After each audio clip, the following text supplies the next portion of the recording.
On passe à un sujet économique, si vous voulez bien. General Electric vient d'annoncer la suppression de 1000 emplois en France.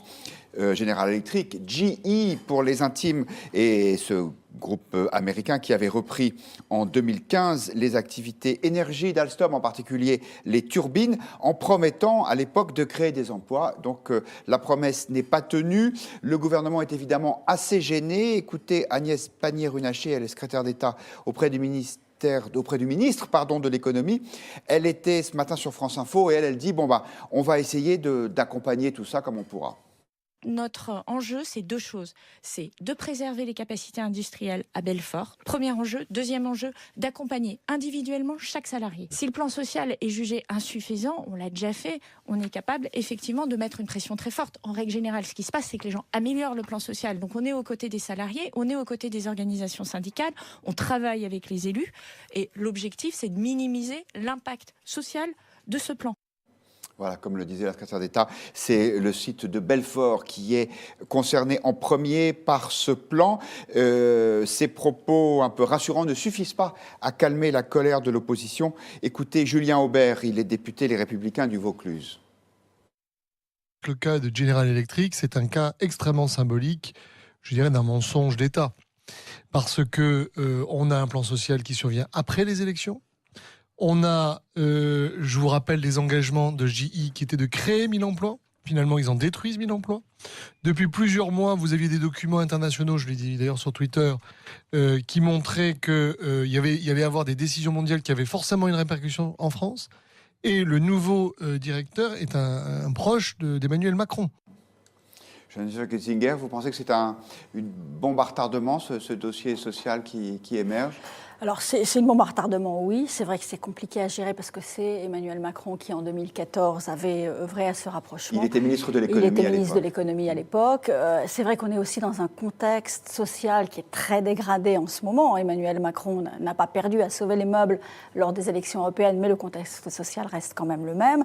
À minima, ça va obliger l'État à obliger le groupe à verser ce à quoi il s'était engagé dans le cadre de la revitalisation du site. Ça, c'est une obligation à la fois morale et à la fois politique. Après, on peut imaginer que le gouvernement puisse rebondir aussi à partir de ça, en imaginant d'autres possibilités, réorienter ce site vers d'autres types de production. Le site de Belfort. Le site de Belfort, absolument.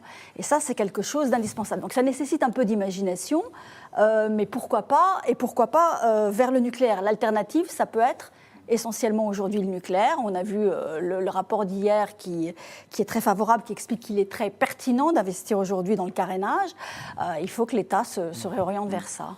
Et défendre en tout cas une ligne de réorientation de ce que va être le site de Belfort après la fermeture de ces turbines à gaz. Pour sa défense, General Electric dit mais c'est pas de notre faute, c'est le marché mondial qui s'est retourné et ça on pouvait pas l'anticiper quand on a repris Alstom. On avait écrit dès cette vente.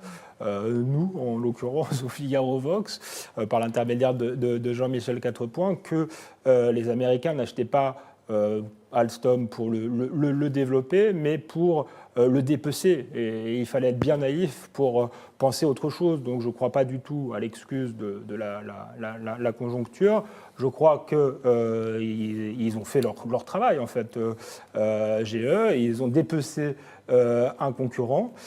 Simplement, il aurait fallu que l'État protège quelque chose qui était, à mon avis, de l'intérêt national. Ça n'a pas été fait. Je considère que c'est une forme de trahison des intérêts nationaux. Pardon, mais GE est en vraie difficulté, est en difficulté partout. GE est sorti du Dow Jones. C'est pas, GE ne fait pas ça juste pour dépecer. Enfin, moi, je ne crois pas du tout. Je ne partage pas cette analyse. Je pense que ce n'est pas trop la pureté de l'intention qui compte plutôt que les conséquences. Et les Républicains font exactement ce qu'on leur reproche. Au lieu de résoudre, de tenter des perspectives, d'imaginer des choses, ils reprochent, encore une fois, au président. C'est toujours la même démarche. Quand on ne peut pas résoudre, on reproche. Là, je pense qu'il faut être plus conséquentialiste que déontologiste, à se dire est-ce que vraiment l'intention était bonne ou est-ce qu'il y a trahison. Je pense que ce qui compte, c'est les 1000 emplois, justement. Et la difficulté, c'est encore la déterritorialisation de notre pays. Et si l'État se substitue encore une fois à l'économie, si la politique se substitue encore une fois à l'économie, je pense qu'on ne résout absolument pas ce problème. Qu'elle favorise tous les rouages économiques possibles, mais qu'elle ne s'y substitue pas pour autant. Alors, nos internautes ne sont pas, semble-t-il, tout à fait d'accord avec vous, et tant mieux, comme ça crée du débat. 62% considèrent que l'État doit intervenir suite à la suppression de 1050 emplois. Et vous, quel est votre point de vue, Claire Chartier? Je pense que cet exemple prouve que l'État actionnaire, c'est pas si mal de temps en temps. Parce que lorsque l'État est au capital, eh bien justement, il peut peser sur la direction de l'entreprise, il peut essayer de voir quel repreneur permettrait de préserver les emplois. Enfin, il a un petit peu plus la main sur ce qui se passe à l'intérieur de l'entreprise. En l'occurrence, là, c'est pas le cas.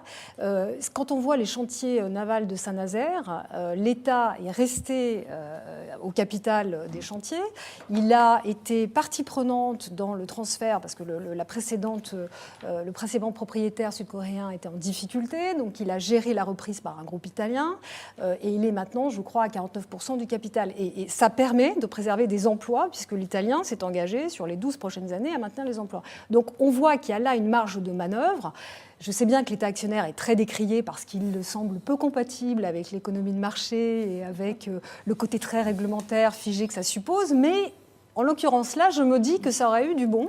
Et d'ailleurs, pour donner un dernier exemple, Siemens, qui n'est quand même pas le dernier des groupes, eh bien Siemens, il a une participation de l'État coréen qui est, je ne sais pas, mais qui est relativement importante. Donc, voilà, je pense que là, dans ce cas-là, s'il n'avait pas tout lâché, on s'en serait Ça aurait été plus facile. On peut imaginer une nouvelle nationalisation temporaire. Sarkozy l'avait fait en son temps. Je pense qu'il est un peu tard, malheureusement, Oui, quand le là, groupe il est est en un train peu de tard. mourir. Mais voilà, on peut tenter le tout pour le tout, c'est pas interdit. Je pense qu'il faut s'interdire rien pour des raisons idéologiques. Il faut être pragmatique et volontaire. Pour le coup, Et alors, qu'est-ce qu'en pensent nos internautes? Eh bien, Nicole considère que c'est de la faute d'Emmanuel Macron. Alstom, à General Electric, encore un coup de Macron quand il était ministre de Hollande.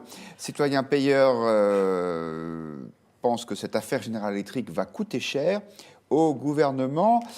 Omnium, lui, est sur une logique plus constructive en disant l'État peut reconstruire un nouvel Alstom et concurrencer celui qui a été racheté par les Américains, alors que Révolton n'était absolument pas sur la même ligne que Claire Chartier en nous disant l'État est mauvais comme actionnaire, point final. Et enfin, à ce point de vue de Flight, le problème de General Electric France, c'est un manque de stratégie générale car les dirigeants sont trop proches de l'État. Surtout, pardon, mais le gaz n'a pas d'avenir. Le gaz est une activité polluante. Le gaz est une activité qui nous fait dépendre de la Russie. Ce sont des turbines à gaz, rappelons-le, qui sont fabriquées par Absolument, GE en on est France. d'accord. Mais on peut réorienter vers de nouvelles activités industrielles. Ce site de Belfort, voilà. Et ça serait un État qui ferait preuve d'imagination.